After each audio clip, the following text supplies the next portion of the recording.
Hi, I'm Ashleigh Sergeant, and this is the first section of a three-part series on spinal health. This section is 30 minutes, and we're going to focus on standing poses to help align and heal your spine. One of the things that is misrepresented a lot in yoga is the instruction, come up with a flat back. The truth is that our spine is not designed to be flat. It's designed to have curves in it. If you think about it, whatever doesn't bend breaks. So what we're going to try to work with here is returning the natural curves of the spine back into place in order to create freedom. So if you have a herniation or a slip disc, particularly in the lumbar spine, L4, L5, S1 are the most common herniations. This is going to be a great practice to help heal your back. If you just have general back pain or you'd like to find a way to strengthen and open your back in a short 30-minute routine, this is great for you. So come to stand. And stand with your feet parallel and sit bone width apart. You'll notice that you might have a habit of standing with your feet close together or really wide apart or turned in or out like this. I want you to bring your feet so that your heels are right underneath your sit bones. And one thing you can do is reach back with your hands and actually touch your sit bones. So it's way at the bottom of your buttocks. You can actually feel the two bones at the tops of your thighs, and that's your sit bones. You want your heels to be right underneath them. Point your toes straight ahead, so don't let them turn out or in. Lift and spread your toes and press your feet down into the earth. Keeping that steadiness as you inhale, lift your spine up and turn your palms to face towards me. As you inhale, reach your arms up to the sky and look at your fingertips. As you do this, what will start to happen is that your hips push forward. So soften your knees. Squeeze your legs and start to push your thighs back. So even like stick your butt back. This is a natural curve in your spine. And then keeping this, stretch your legs straighter and look up again. Keeping this lift, exhale, release your hands down by your sides.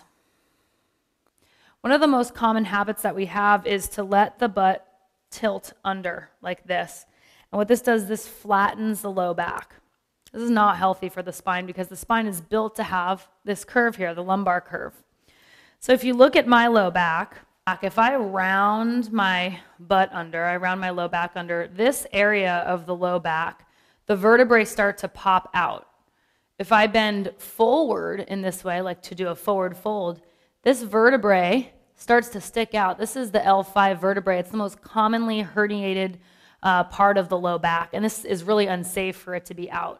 So what we're going to work on in this entire series is learning to get that in order to create natural curve. So the main way to actually get your spine into place is through the power of your legs. That's why we're going to do standing poses. So you're going to grab a block. If you don't have a block, you can actually roll up a blanket or a mat and put it between your thighs. If my feet turn out, my pelvis comes forward, and that's going to cause the flattening in my low back. So instead, like I said before, turn your feet straight ahead, parallel. You're going to bend your knees slightly, squeeze the block, and now from the power of my legs squeezing on the block, I'm actually going to roll my legs in, front of my legs in towards the block, and push the block back with my inner thighs. Now you can see if I'm going to do this to fold forward, my pelvis is forward like this, and I start to fold, that's really painful and dangerous for the low back. So instead, softening my knees, firming my legs, which all the standing poses will require you to do, and then I'm squeezing the block and turning it in and back until these vertebrae right here start to go up and into the body. Then when I start to fold forward, right, I'm keeping that action. And you can really see that from the side, if my knees are bent, it's going to be easier for me to push the block back and stick my butt up, keeping that curve in so the vertebrae is not compromised. So try that. So you're going to bend your knees with the block between your legs. Put your hands on your knees, and then start to arch your back and stick your butt back. You can even feel with your hand if your vertebrae went into the body. Keeping that, pull your chest forward. Good. Keep sticking your butt back and pulling your chest forward. And now you're going to take your arms out to the side. Turn your palms forward and thumbs up. And keep looking forward. Your neck is also supposed to have a natural curve. So every time you look down, you're flattening your neck. Instead, look forward. Stick your butt back. Pull your chest forward. And with these natural curves in your spine, inhale, come all the way up to stand. Still pressing your thighs back, still lifting your chest up to the sky. And then release your hands down. So you're going to try to remember that action of the block throughout the whole entire class.